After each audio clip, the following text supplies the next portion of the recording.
Bienvenue sur l'Estamitech. L'Estamitech, le podcast de discussion dans la bonne humeur avec les acteurs de la tech du Nord.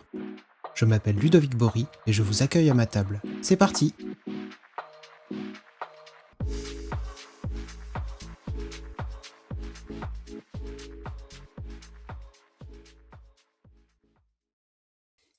Connaissez-vous la fatigue de l'IA? Moi, je la découvre. C'est ce paradoxe autour de la productivité qui fait que s'outiller pour se rendre plus productif ne nous libère pas du temps. Il nous permet juste de faire plus de tâches dans la journée. Et en ce moment, il y a des nouveaux outils, de nouvelles pratiques, tous les jours, tout le temps. Il y a la peur de passer à côté, la peur de se dire que la concurrence, elle accélère. Alors, comment vivre son métier de développeuse ou développeur dans tout ça? Déjà, moi, mon conseil, c'est de respirer un grand coup. Et puis en parler avec les gens du métier, prendre le temps de se poser, d'écouter et se rendre compte que nous ne sommes pas tout seuls et que nous sommes tous pareils. Quoi de mieux pour ça qu'une petite conférence autour de la data et de l'IA? Le 26 mars, les Data Days reviennent à Lille et Thibaut Giordan, l'un des organisateurs, vient nous en parler. Salut Thibaut, peux-tu te présenter s'il te plaît? Salut Ludovic, merci de m'accueillir. Moi, Thibaut Giordan, je travaille dans le domaine de la data et l'IA depuis maintenant 7 ans, où j'ai un poste de responsable data et IA dans une PME, et j'anime des conférences sur la data et l'IA depuis 7 ans également, où j'ai eu l'occasion de faire des meet-up, que ce soit tous les soirs pour parler de différents sujets, et également depuis l'année dernière d'organiser des conférences. Tu peux nous parler de ton métier déjà? Alors sur mon métier, moi j'ai un diplôme d'ingénieur et je viens vraiment du monde de la data science, où j'ai commencé en 2017. C'était vraiment le gros buzz sur le métier de data scientist. Donc je me suis lancé dans cette carrière-là qui m'animait, parce que la possibilité de créer des IA, moi quand on me parlait de ça à l'école, je voyais ça comme un rêve avec des étoiles dans les yeux, et de pouvoir le faire en vrai, de pouvoir vraiment mettre les mains dans le cambouis et développer des IA, c'était l'éclate. Et au fur et à mesure, avec le temps, moi j'ai évolué plutôt vers des fonctions d'encadrement, de management d'équipe orientées IA, où en fait j'aime bien dire que je viens jouer un peu un rôle soit de couteau suisse, soit de démystificateur et de pragmatisme, parce que quand on est technique, et je l'ai été au début, on envoie plein d'algorithmes, on a envie de tester plein de choses, et moi souvent mon job c'est de dire ok, on va remettre les pieds sur terre. Est-ce que ça vaut le coup de sortir une grosse IA ou un gros bazooka pour juste tuer une mouche, quand des petites approches simples et pragmatiques fonctionnent? Alors tu dis que tu bosses dans une PME, c'est mon cas aussi. Avant on disait je bosse dans une start-up. Mais comment on arrive à avoir une équipe data, dans une PME comme ça? Alors, là, du coup, c'est quand même une société de 200 personnes. Ah oui, Donc, il y a, oui, voilà, plus moyenne que petite. c'est plus moyenne que petite. Et essentiellement, moi, dans ma carrière, j'ai fait vraiment la start-up où on était moins d'une vingtaine. Où là, on était dédié, spécialisé sur la data et l'IA, pour on apportait du conseil. Donc là, c'était logique d'avoir ce genre de boîte. Ensuite, je suis passé dans une première PME où on était pareil 200. Et là, bon, on développait un SaaS pour du recrutement, où on avait besoin d'avoir des IA qui proposaient du matching entre des CV et des offres d'emploi. Ensuite, j'ai fait la grosse boîte, grosse société de conseil, où je me suis rendu compte que bon, je préférais les tailles un peu plus petites. Et ensuite, j'ai rejoint du coup un éditeur de SaaS dans le domaine du notariat, où là, il y a déjà en fait pas mal d'équipes de développement, et la data, l'IA, c'est un peu le nouveau sujet où la société essaye de s'y mettre, parce que il y a déjà des développeurs, il y a déjà des premières personnes qui commencent à faire un peu de data, mais ils se rendent compte que maintenant ils veulent passer à l'échelle, ils veulent grandir, donc ils ont besoin de structurer ces éléments-là. Et en fait, on a besoin d'équipes data IA, parce que pour développer de l'IA, pour développer de la data visualisation et ce type de fonctionnalités qui sont cherchées dans des outils type SaaS, bah, des développeurs pourront faire la première étape, mais ils pourront pas aller jusqu'au bout et jusqu'à construire tout un produit autour de la data et de l'IA. Ah, on reviendra, sur ces sujets-là parce que je trouve qu'en ce moment c'est le cœur, le cœur du sujet. Ma question qui viendra tout à l'heure, je t'ai entendu dire limite que l'entreprise avait peur de rater le coche Mmh. et elle se disait il faut que j'y aille. Et au final, aujourd'hui, on est beaucoup drivé, beaucoup d'entreprises, j'ai l'impression qu'elles sont drivées par cette peur et pas forcément par un réel besoin, une réelle demande de la part du client. Donc, je te laisse cogiter pour l'instant là-dessus. Mais ma première question, c'est tu faisais de la tech, tu faisais donc du management. Et comment t'en es venu à organiser des meet-up et les data days? Alors c'est un peu un coup de chance au final et je pense que ma pas mal d'étapes de ma vie pro, c'est des opportunités que j'ai su saisir et aussi à qui on m'a donné la chance de les saisir. À la base, c'est un prof de mon école, Polytech Lille, qui avait fondé ces meet-up. Et je m'entendais très bien avec ce prof. Une première fois, en fait, il organisait ses meet-up et un soir, je suis allé le voir et je lui ai dit, bah, écoute, tu donnes des cours à Polytech, moi, ça m'intéresserait d'en donner. Comment on fait? Et il m'a montré tout son plan de cours sur la data et l'IA qu'il était en train de mettre en place. Et il m'a dit, mais tu veux intervenir? Et donc je suis intervenu comme ça. J'ai commencé du coup à prendre de l'aisance en public et à devenir ami avec ce prof. Et au bout d'un moment, lui, il en a eu marre d'organiser les meet-up. Il est venu me voir avec deux autres personnes. Il m'a dit, bah les gars, vous êtes à tous les meet-up. Moi, je prends un pas de recul. J'ai envie de vous donner le bébé. Et donc on l'a pris à trois.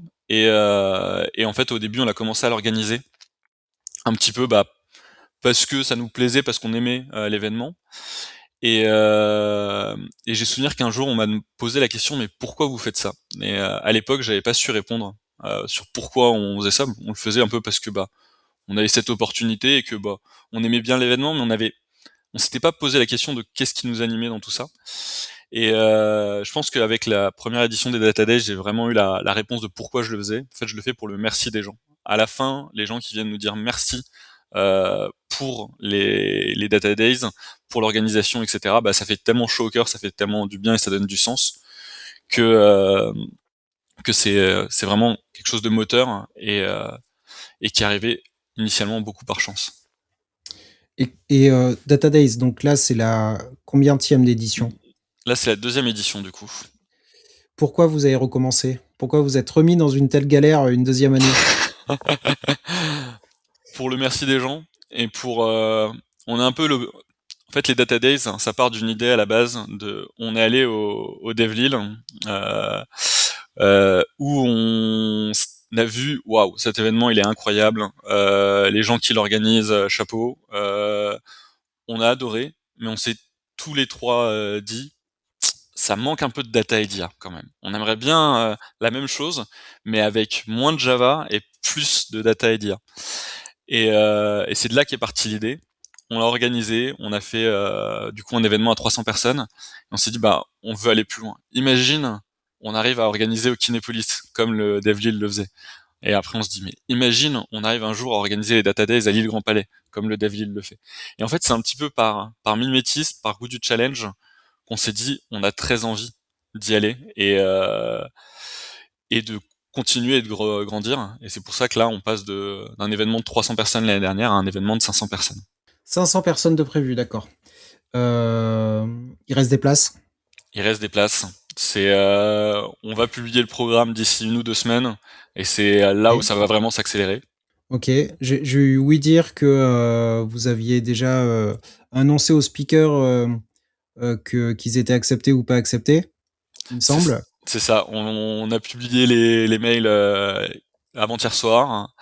Et du coup, bah là, on commence à avoir les speakers qui nous reconfirment qu'ils sont là. Et sur les 16 talks qu'on a retenus, on en a déjà 14 de confirmés. Et, euh, Excellent. et on en a deux trois en backup si jamais on a quelques refus parce qu'on a quand même eu 72 propositions de talk. Et je remercie encore toutes les personnes qui viennent nous proposer des talks. Ça permet vraiment d'avoir un programme de qualité et aussi de venir bien nous challenger quant à la création du programme parce que bah, c'est vraiment pas évident de choisir parmi tous ces talks de qualité. Bon, ça sera quoi la thématique cette année? Au suspense. La data et l'IA. On cherche toujours à être, à surfer sur les tendances du moment, à écouter ce qui se dit, ce que les gens font. On va notamment avoir de l'agentique, parce que les gens en parlent beaucoup en ce moment. On va également avoir du DBT, du DuckDB, parce que c'est des technos de data engineering qui sont très en vogue en ce moment. Et ça permet de rejoindre l'aspect cloud souverain, où de plus en plus on entend parler de souveraineté de l'IA dans le monde et vis-à-vis de la situation géopolitique actuelle. Et on tient aussi à avoir des sujets data gouvernance, data analyse, où c'est des sujets où en fait on a toujours besoin de se reformer et c'est bien de faire des piqûres de rappel, de revenir dans ces éléments-là. Euh, on tient à faire vraiment un mix équilibré entre la partie IA et la partie data. Parce que régulièrement, on a des personnes qui nous disent, moi, l'IA, j'aime bien, mais une journée d'IA, au bout d'un moment, j'en ai un peu marre. Et qui sont très contents d'avoir un petit talk data engineering ou ou d'organisation, un peu comment... un des talks, moi, qui me donne bien envie, c'est de venir faire un talk qui propose de faire la comparaison entre le métier du DevOps et ce qui est en train d'arriver dans la data et l'IA, de venir un peu organiser, mettre on va dire le métier de DevOps dans la data et l'IA, où on sent que les équipes data et IA n'ont pas encore l'habitude de ce raisonnement-là et ont besoin d'y passer. Ce que le développement a fait il y a déjà 10 ans. Et vous avez changé de lieu aussi, donc pour accueillir les 500 personnes. Exactement.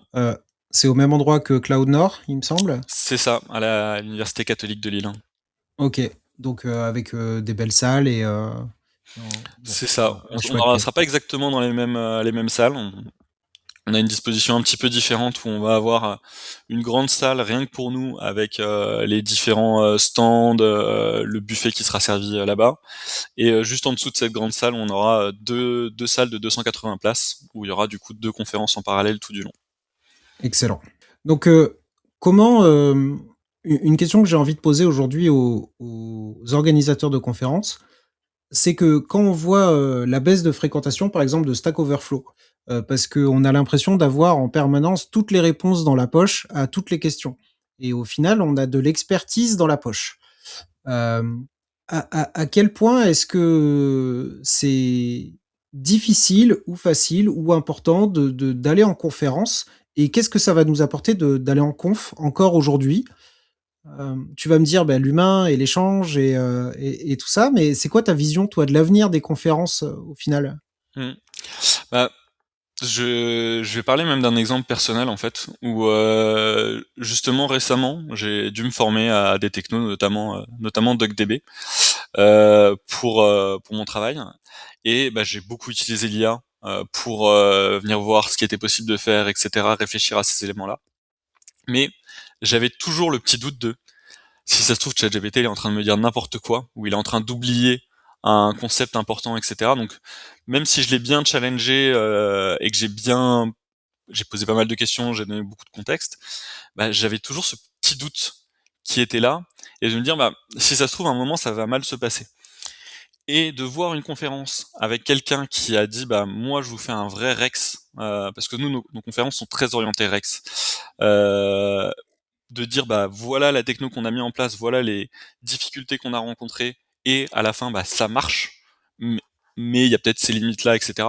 C'est beaucoup plus rassurant que de faire son travail dans son coin avec une IA où on sait qu'elle est potentiellement biaisée, qu'elle va peut-être pas regarder toutes les bonnes sources, et ce retour-là, il est précieux.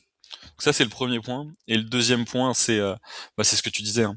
C'est l'humain, la capacité d'échanger, de réseauter avec différentes personnes. Moi, je crois que personnellement, toute ma carrière s'est faite via des rencontres lors de meet-up. Où mes 3 premiers jobs, je les ai trouvés grâce au meet-up, à des conférences. Et je sais qu'il y a d'autres personnes autour de moi qui sont dans le même cas. Donc c'est aussi un moyen de venir accélérer et aider sa carrière. Et tu penses que ça va durer dans le temps? Parce que ma question c'est je trouve que vous avez un rythme de call for paper que moi j'ai trouvé hyper ambitieux parce que finalement vous l'avez ouvert hyper tard, par rapport à la date de la conférence. Vous l'ouvrez assez tard, ça ferme assez vite, et puis il y a la conférence juste après. Il y a des confs, même le DevLil, pour ne citer que, mais toutes les autres confs sont un peu pareilles, où les CFP, ils ouvrent, je sais pas, 6 mois, un an avant, Mmh. limite, et, euh, et ta conf, elle devient. J'ai l'impression que tout devient obsolète hyper vite, et tu arrives à Mmh. ta conférence, et en fait, ton talk, tu sais même plus s'il est d'actualité, parce que tout bouge hyper vite sur tout, quoi. Et, et le rythme de un an comme ça, est-ce que c'est un snapshot de l'état de l'art Mmh. à une date donnée? Comment tu vois ça, et comment tu penses que ça va évoluer à l'avenir? Ouais, je vois ce que tu veux dire. Alors nous sur notre rythme, je pense que c'est quelque chose qu'on doit encore améliorer nous de notre côté, où en fait on s'est positionné sur un événement fin mars en se disant bah on va pas le faire en même temps que les autres conférences sur la région lilloise, et donc on s'est dit bah plutôt autour de début avril, fin mars. Ça semble bien parce que justement il y a un trou au niveau des conférences et on évite d'avoir un enchaînement DevLil, Cloud Nord, Nord Agile d'affilée. Ensuite, nous, l'ouverture du Call for Paper, on l'a fait assez tardivement parce qu'on a trouvé la salle assez tardivement et on voulait pouvoir annoncer la date et la salle en même temps que le Call for Paper. Je pense qu'avec le temps, on essaiera, quand on sera stabilisé à un endroit, je pense si à un moment on arrive à passer au Kinépolis, de se dire bah oui, on est régulier et on fait plusieurs années de suite au même endroit. Ça permettra d'ouvrir le call for paper plus tôt pour que les personnes qui proposent les talks soient moins dans le rush. Ça c'est le premier point. Et sur la partie nouveauté des technos, je pense que le fait que il y ait quand même un petit peu d'historique, ça permet d'avoir des rex et également de de ne pas succomber à la hype. Je pense à si imaginons on prenait vraiment un snapshot à un instant T, il y a 2 semaines, on aurait eu un talk sur OpenClaw.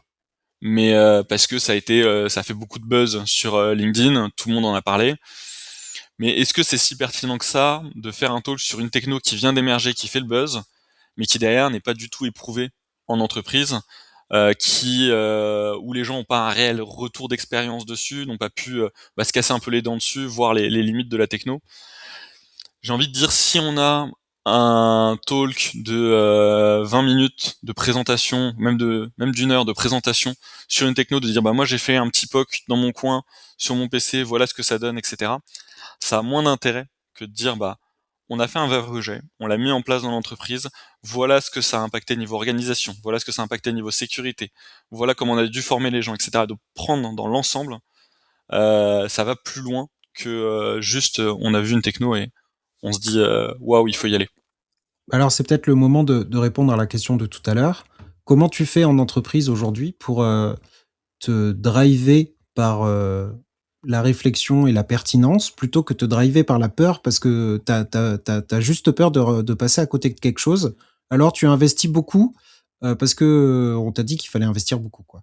Mhm. Ah. Moi, il y a une première chose que j'ai beaucoup aimé dans ton introduction, c'est-à-dire respirer. Je pense que c'est totalement ok et acceptable de pas être toujours à la page sur la dernière techno. Moi, le premier sur les IA, j'ai arrêté de suivre à quelle version de ChatGPT ou de Claude on était, et je m'amuse plus à tester les dernières versions.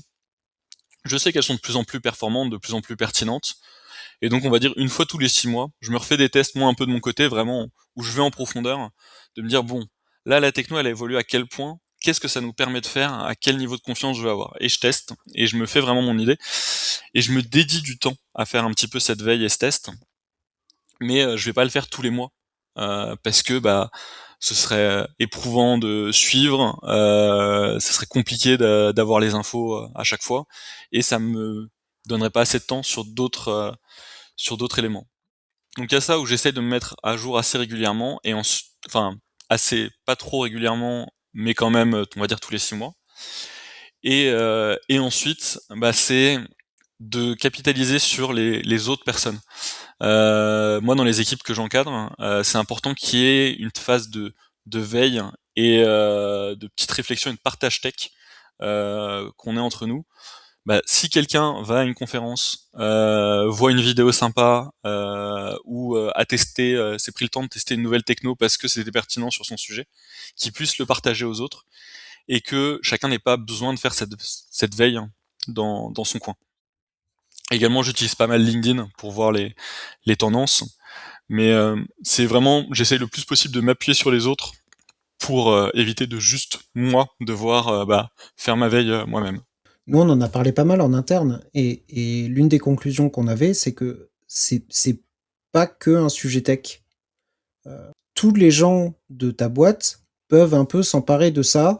Ce sont des outils, data qui sont avant, on avait hyper peur du shadow IT qui était, tout le monde avait ses petits scripts Excel qui traînaient dans son coin pour, retraiter sa donnée et tout ça. Et à quel point, toi, tu as peur de ce shadow IA, qui va arriver parce que tout le monde, est en capacité à retraiter ses données, mais sans data scientist, juste en donnant des gros Excel ou des gros CSV à de l'IA qui va tripatouiller des trucs et faire des choses? Euh, En fait, je pense que le Shadow IA, c'est au final une bonne chose parce que ça permet justement que des collaborateurs découvrent des nouveaux outils et puissent dire bah cet outil il est vachement pertinent dans notre quotidien et ce serait bien qu'on crée une licence, qu'on ait une licence, qu'on ait un cadre vraiment pour l'utiliser. Pour moi, comment je vois le déploiement de Mais l'IA dans les mais sociétés. l'utilisateur, il dit jamais ça. L'utilisateur, il va sur chatgpt.com et puis il balance son fichier. Comment tu Alors, t'en arrives à la conclusion que je, il y a la gouvernance qui va bien pour faire ça? pour moi, justement, en amont, il y a cette présentation de ce que c'est que l'IA, comment il faut l'utiliser et les risques qu'il faut pas, les risques de l'IA et surtout quelles sont les données confidentielles. Et l'entreprise doit poser une politique de dire, bah, ces usages-là avec l'IA sont OK. Ces données-là, c'est OK de les envoyer parce que je sais pas, c'est des données qui sont disponibles sur notre site. Typiquement, la doc d'utilisation d'un de nos outils qu'on vend, bah, c'est de la donnée publique, c'est vendu, donc c'est pas grave si c'est envoyé à l'IA. Par contre, des données de clients, ça, interdiction d'utiliser. Et une fois qu'on a posé ce cadre déjà sur l'IA, bah, les collaborateurs peuvent plus facilement se dire bah, j'essaye d'utiliser des outils ou justement ces outils-là, il faut que l'entreprise elle ait pu cadrer un petit peu les usages, de dire bah on autorise certains outils, ou alors on vous autorise à tester des outils bah, dans un cadre qui est justement bien carré, de dire bah, on teste pas avec des vraies données, on teste pas avec des données publiques ou autres, mais il y a tellement d'outils que qui arrivent et qui changent régulièrement qu'on peut pas demander à une équipe IT, data, IA d'être au courant de tous les outils. S'il y a un outil spécialisé dans le juridique, moi j'ai aucune idée de comment ça va fonctionner, de si c'est pertinent pour des personnes qui travaillent dans le juridique. Idem pour la partie RH ou autre. Donc pour moi c'est aussi aux utilisateurs parce qu'en fait l'IA elle vient changer le quotidien des personnes. Donc c'est aux personnes qui font de se dire est-ce que cette IA elle est pertinente pour moi et voilà ce que j'attends que l'IA fasse de moi. Donc pour moi, si on leur donne le cadre de dire bah vous pouvez tester certaines choses, on le régule pour s'assurer qu'il n'y ait pas de risque pour les données, les clients et l'entreprise, mais on vient vous laisser la possibilité d'expérimenter parce que moi je le vois aussi dans certaines boîtes où on dit attention l'IA c'est dangereux, faut pas l'utiliser, où on fait juste et on met juste on va dire les risques en avant et on propose pas un cadre structuré pour les employés. Bah derrière, ils vont jamais utiliser l'IA et donc jamais profiter de ce gain en productivité et ce gain en qualité que l'IA peut générer. Et c'est de la responsabilité de qui ça, pour la peine? Parce que c'est pas un sujet tech, c'est un sujet de gouvernance, c'est un sujet de cadre. C'est tous les DSI des entreprises doivent, je sais pas, fournir, une liste, une formation, d'un seul coup, on doit créer des formations sur la gouvernance de la data. C'est quand Mmh. même hyper spécifique, quoi, pour, les RH, pour tout ça, Bah, avoir la compréhension de où partent les données dans les nuages et tout ça. au C'est final, on le fait difficile, déjà quoi. en fait. On le fait avec la cybersécurité. Avec la cybersécurité, tout le monde a des formations sur attention au phishing, attention les données vous les uploadez pas sur un site web. On a plein de sites web qui proposent de modifier des PDF, de faire des choses. Jamais personne va dire je vais uploader les données stratégiques de l'entreprise sur ce site web de modification de PDF parce que c'est envoyer mes données propres à l'entreprise à un acteur externe. Les gens commencent à avoir ces réflexes-là et ont des formations sur ces éléments-là. En fait, il faut la même chose pour la partie data et IA. Et tout comme on a des formations obligatoires tous les ans sur la cybersécurité, je vois bien des formations du même type sur la data et l'IA demain. Et tout comme, la cybersécurité n'est pas quelque chose qui est très, f apporté aux citoyens, lambda, comment on fait pour, acculturer les gens, à tout ça? Est-ce que c'est le rôle de l'école? Est-ce que c'est le rôle, toi, tu fais comment, pour dire: «Bah, attention, peut-être que tes photos, de toi, des fois». J'essaye de... Alors, plusieurs choses. Déjà, pour que quelqu'un apprenne à l'utiliser, j'encourage les gens, mais c'est un peu comme tout en informatique. Moi, À quand j'ai tester? commencé à faire utiliser un ordinateur, j'ai fait plein de bêtises quand j'étais jeune. J'ai cassé des choses, etc. Donc c'est bien que les gens prennent en main et se confondent un petit peu à la technologie et testent. Maintenant, c'est important de les accompagner sur les premiers pas, de dire voilà ce que tu peux faire, hein, et de donner un premier cadre, et ensuite de dire aux gens joue progressivement, on va de plus en plus loin. Je sais pas moi, les premières fois que j'allais sur internet, je mettais pas ma carte de crédit, parce que je voulais pas acheter en ligne parce que j'avais peur, etc. Et là, maintenant, progressivement, c'est plus un souci. Donc ça vient progressivement par étapes. Et ensuite sur les risques, justement, moi j'aime bien raconter des histoires qui font peur, hein, aux gens, leur dire attention, voilà ce qu'on peut faire avec tes données. Souvent les gens disent oui mais moi j'ai rien à cacher, ou mes données il y a pas de souci, etc.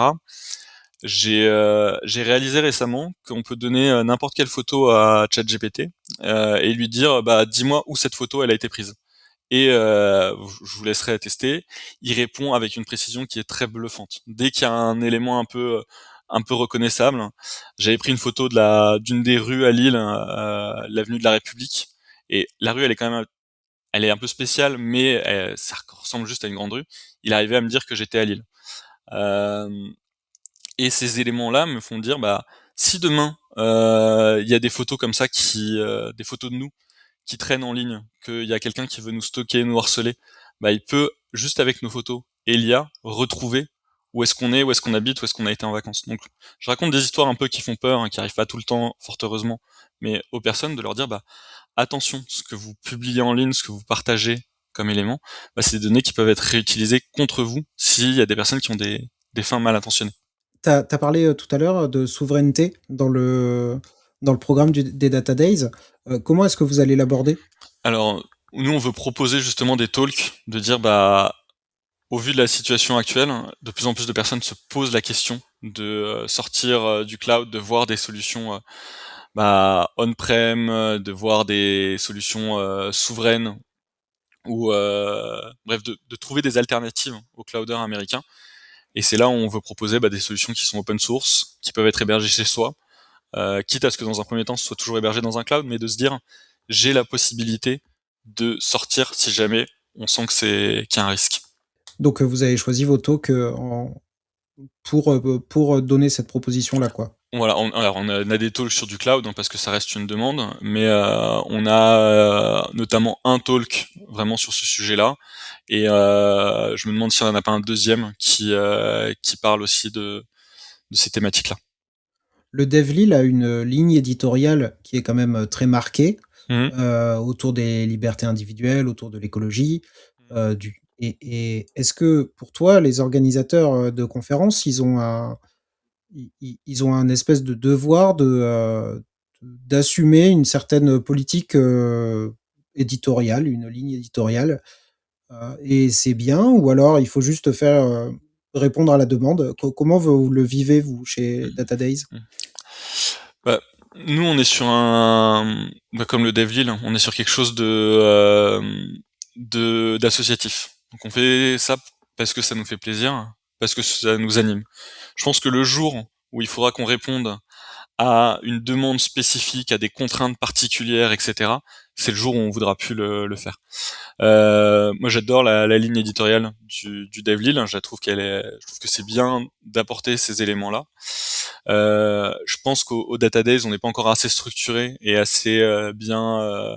Ça roule pas encore tout seul pour que on puisse vraiment se pencher sur ces sujets-là. Euh, Mais je pense que demain, c'est quelque chose qui nous pourrait nous animer, et surtout qu'on essaie déjà de le faire un petit peu. Typiquement, chaque année, nous, on fait le choix d'inviter des écoles, d'inviter des étudiants, et de dire, bah, ces écoles, on cible certaines écoles, et on dit, bah, pour vous, c'est gratuit. Alors, on essaie de viser le plus large possible, parce que pour nous, c'est important que des étudiants puissent rencontrer des entreprises, puissent échanger avec bah, des professionnels, se projeter dans le monde plus tard. Et une des missions que je vois des Data Days, bah, c'est d'aider les gens à trouver du travail. Si un jour il y a un sponsor qui me dit bah je veux pas d'étudiants à l'événement, je dirais bah les Data Days ne sont pas pour vous. Parce que nous ça fait partie de notre identité, et du coup on commence à avoir quelques légères prémices de ligne éditoriale là-dessus. Mais et je pense qu'on essaiera de pousser de plus en plus pour avoir bah, des choses qui nous animent, des choses qui ont du sens. Mais au final, je pense que ça se fait naturellement, parce que dans l'équipe organisatrice, on partage des valeurs qui sont communes. Et en fait, les talks sur la souveraineté, bah, ça nous a tous parlé. Et donc en fait, c'est des choses qui se font naturellement. Tout comme on a pris un talk orienté RSE. Bah pareil, ça nous tenait à cœur d'avoir ce genre de propositions pour venir bah, apporter aussi des regards critiques euh, sur tout ça. C'est, hyper, c'est très difficile en tant qu'organisateur de jongler entre, tu as envie de plaire à tout le monde parce que tu marches sur des œufs et tu as envie de te faire plaisir et quand même de porter juste tes valeurs à toi et et tout ça. OK. Donc, des étudiants, tu as parlé aussi, très rapidement du marché de l'emploi. Est-ce que tu suis un petit peu, le marché de l'emploi en ce moment Ouais. Et j'ai des personnes qui sont en reconversion qui me contactent pour me dire bah qu'est-ce que je fais, est-ce que c'est une bonne idée de se lancer en reconversion dans la data, l'IA, etc. Moi, je vois quelques belles histoires quand même. Donc c'est rassurant, mais je vois que c'est aussi très compliqué pour les profils juniors. Moi, j'ai la chance de d'avoir commencé quand c'était en plein boom la data science, donc j'ai pas eu ces soucis-là. Moi, ce que je dis vraiment au profil actuel, c'est si c'est pour s'orienter vers la data science, je pense que c'est un très mauvais plan actuellement. Là où je vois qu'il y a beaucoup de juniors qui sont recrutés, c'est sur des profils entre le data analyst et le data engineer. Et donc, je conseille souvent aux personnes qui veulent se relancer, enfin, qui veulent se former, de cibler plutôt ces technos-là qui seront de toute façon utiles si demain ils veulent bifurquer sur un métier de data scientist ou autre. Et souvent, bah, dans les différentes entreprises, on a besoin de quelqu'un qui est capable de faire un dashboard et quelqu'un qui est pas capable de faire un peu de data engineering. Donc là, ça peut fonctionner, mais derrière, pour moi, bah, vu qu'il y a beaucoup de candidats sur le marché, il faut se différencier. Et le meilleur conseil que je peux donner à chacun, c'est aller à des conférences. Ça vous permet de rencontrer des gens. Et lors de vos entretiens, bah, parlez-en, parce que ça montre que vous êtes motivé, intéressé par le sujet. Et le deuxième, c'est faites des projets perso. Vous êtes passionné de foot, bah, il y a plein de jeux de données en ligne sur le foot. Faites des stats sur votre équipe. Essayez d'entraîner un algorithme pour prédire la victoire de votre équipe ou la défaite lors du prochain match. Tout ça, ça vous demande juste du temps et un PC. Et c'est la beauté de l'informatique, c'est que pour vous former, il faut juste du temps. Vous n'avez pas besoin d'une usine de production pour vous former à votre métier. Alors j'ai une dernière question autour de tout ça. Le Dans le développement, généraliste, on va dire, heu, la frontière entre le product management et les développeurs et développeuses devient un petit peu plus floue aujourd'hui. Heu, est-ce que et on parle de product engineer plutôt que d'ingénieur développement. Est-ce que c'est pareil dans la data, où il faut être, vraiment, s'approprier le métier beaucoup plus qu'avant? C'est primordial, hein. Là, je travaille dans les domaines du notariat. Autant dire que si je ne sais pas ce que c'est qu'un acte, qu'une clause, à quoi ça correspond, bah, je ne fais rien de mes données. Donc, il y a c'est primordial de comprendre les euh, les données pour pouvoir bah, les manipuler, les utiliser, sélectionner les données qui sont pertinentes, s'assurer qu'il n'y a pas de biais, etc.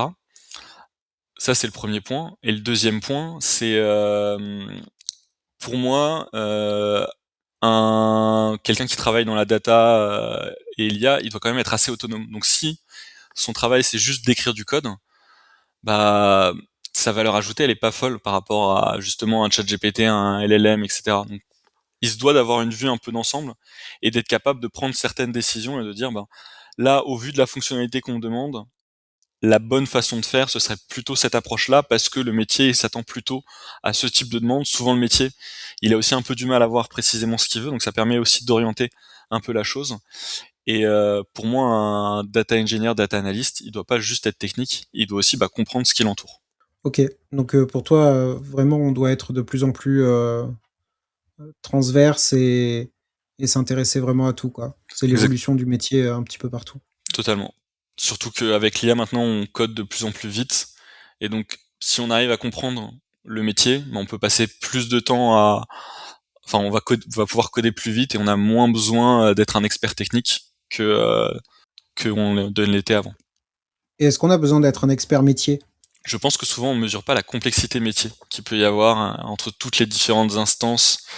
Donc les différentes parties prenantes d'un projet. Je prends l'exemple du recrutement où il y a toute une panoplie d'outils pour aider au recrutement, des outils qui sont là pour capter les candidatures, des job boards, des outils qui sont là pour venir afficher les candidatures d'une entreprise, des outils internes pour gérer les candidatures. Et en fait, si on comprend pas tout cet écosystème, que tout ça existe, c'est très compliqué de développer un produit et des choses qui sont pertinentes. Et donc, il faut comprendre l'écosystème dans sa globalité et et on peut pas juste arriver et dire je suis expert technique et je vais savoir me débrouiller. Non, il faut comprendre la verticale. OK, cool. Bah, écoute, je te remercie beaucoup Thibaut. Est-ce que, tu veux, en quelques secondes, nous rappeler les petits détails logistiques de quand c'est, où ça se trouve, combien il y aura de personnes, de quoi vous allez parler? Eh C'est à ben, toi. c'est le 26 mars, c'est un jeudi, ce sera à l'Université catholique de Lille. On attend 500 personnes, on a une dizaine de sponsors, on a 16 conférences, avec à chaque fois 2 conférences en parallèle. On parlera d'IA bien sûr, mais pas que. On aura la moitié IA et moitié sujet data, donc du data engineering, de la data gouvernance, de la data analyse, et aussi des sujets qui sont un peu moins techniques, plutôt data et société. Typiquement parler de géopolitique et d'IA. Donc on est suffisamment large pour que ça intéresse tout le monde. Très cool. Moi, j'y serai. Est-ce que vous cherchez encore des sponsors? Euh, on dit pas non à plus de sponsors, mais là on arrive à un bon nombre de sponsors, un nombre qu'on s'était fixé, donc autour d'une dizaine. Là pour moi l'essentiel c'est que les gens viennent et venez en équipe, parce que c'est souvent un bon événement fédérateur d'équipe, de pouvoir venir justement avoir une journée un peu de cohésion où chacun va avoir différentes conférences, d'échanger, de réseauter et d'échanger avec des pairs pour sortir la tête du guidon de ses projets et pouvoir voir justement un peu ce qui se fait et c'est quoi les bonnes pratiques et les tendances du moment. Cool. Heu et petite question indiscrète, est-ce que tu ressens une petite, entre les conférences qu'il y a à Lille, donc il y a Data Days, il y a Cloud Nord, il y a Dev Lille, est-ce qu'il y a une petite concurrence vis-à-vis des sponsors aujourd'hui? Parce qu'ils peuvent pas mettre de l'argent Mm. partout.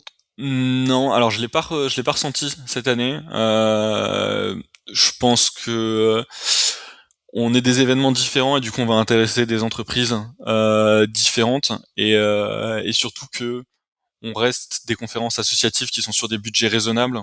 On n'est pas des grosses conférences parisiennes avec où il Des faut Vox. des dizaines de milliers d'euros de budget pour être sponsor. OK, bah, très cool. Je te remercie beaucoup. Les 2 dernières, questions, classiques, c'est, des petites recommandations. Je te demande une recommandation culturelle et et puis une recommandation gastronomique pour alimenter la carte des estaminets. Eh ben, recommandation culturelle, moi c'est la série Dark, où même si elle est sortie il y a quelques années, je l'ai revue récemment. Donc c'est une série qui parle de voyage dans le temps et qui est disponible en 3 saisons. Et ce qui est très bien, c'est que dès le début, ils ont annoncé qu'il y aurait 3 saisons et ils en ont pas fait de plus. Donc il n'y a pas la saison de trop. Et toutes les portes qu'ils ouvrent, eh ben ils les referment à la fin. Donc vraiment ma série numéro un, je pense, sans Excellent. doute. Et sur l'estaminets, moi, j'ai envie de dire ma valeur sûre, hein, alors là, on n'est pas vrai enfin, on est sur un estaminet spécialisé, c'est le Georges V où, Ah, ça reste, toujours un je crois plaisir d'y aller et je m'éclate toujours à prendre leur Welsh là-bas. ouais, qui est quand même, le Georges V, hein, donc c'est sur les boulevards, je crois Oui, c'est et ça. qui ne paye pas de mine de l'extérieur, Bah, disons-le. à la base, c'était un bar tabac, hein, là, ça a été racheté et c'est devenu un vrai restaurant, mais des Welsh que j'ai testés, c'est le meilleur rapport qualité-prix sur l'île en termes de Welsh. Ça marche. Bah, merci beaucoup. Moi, je ferai une petite reco rapide il y a Manu Demey qui maintient un site qui s'appelle Lille Tech Communities. Je mettrai le lien dans les notes, Mmh. qui regroupe tous les meet-up lillois. Avec il y a un Discord aussi où vous pouvez venir discuter, rencontrer des gens si vous avez envie. Il met aussi un agenda qui est tenu à jour dynamiquement avec tous les meet-up et donc vous voyez tous les prochains événements de, de, d'ailleurs, il y en a pas mal là. Il y a un Serious Gaming qui va être fait le 5 février. C'était quand? Non, ça s'est passé, tiens. Euh, il va y avoir le 24 février euh, une petite conférence sur l'architecture hexagonale au pays des irréductibles développeurs et développeuses. Une Sphere School GitHub Action le 19 février. Et voilà, et c'est plutôt chouette. Il y a plein de choses. Début mars, il y a un meet-up MongoDB. Il y aura aussi Coding with AI euh, le 5 mars et Creative Coding plus Doom dans le navigateur avec le meet-up Frontend Beers. Donc voilà, c'est plutôt cool d'avoir un seul endroit où on voit que la communauté lilloise vit. Et à côté de ça, il a essayé de créer une newsletter qui apparaît toutes les semaines et qui essaye de résumer un petit peu les posts de chacun et l'activité lilloise. Donc allez-y, c'est quand même sympa de voir qu'on a une communauté qui vit. C'est une super initiative nous, il faudrait qu'on participe plus à tous ces événements-là parce que, enfin, à cette communauté-là, parce que je trouve que c'est vraiment ce qui est quelque chose de fort à Lille et d'important. Est-ce que vous arrivez à tenir les meet-up comme vous organisez une conf? Est-ce Plus que vous qu'on faites les deux? on essaye, mais on est moins dans la prospection des meet-up. S'il y a une entreprise qui se manifeste, là, on va y aller totalement. Mais tu parlais justement de concurrence, c'est plus les meet-up et les data days qui se concurrencent un petit peu. Donc Ouais. Dans l'énergie aussi, on peut pas tout faire, quoi. exactement. Je pense que l'année prochaine, on va essayer de s'organiser un peu différemment pour pouvoir relancer une dynamique meet-up et avoir les data days toujours à côté. Super. Bah écoute, merci beaucoup Thibaut une fois de plus. On se Merci à toi. voit au Data Days. Et Très puis bien. à bientôt tout le monde. À bientôt. Salut. Salut.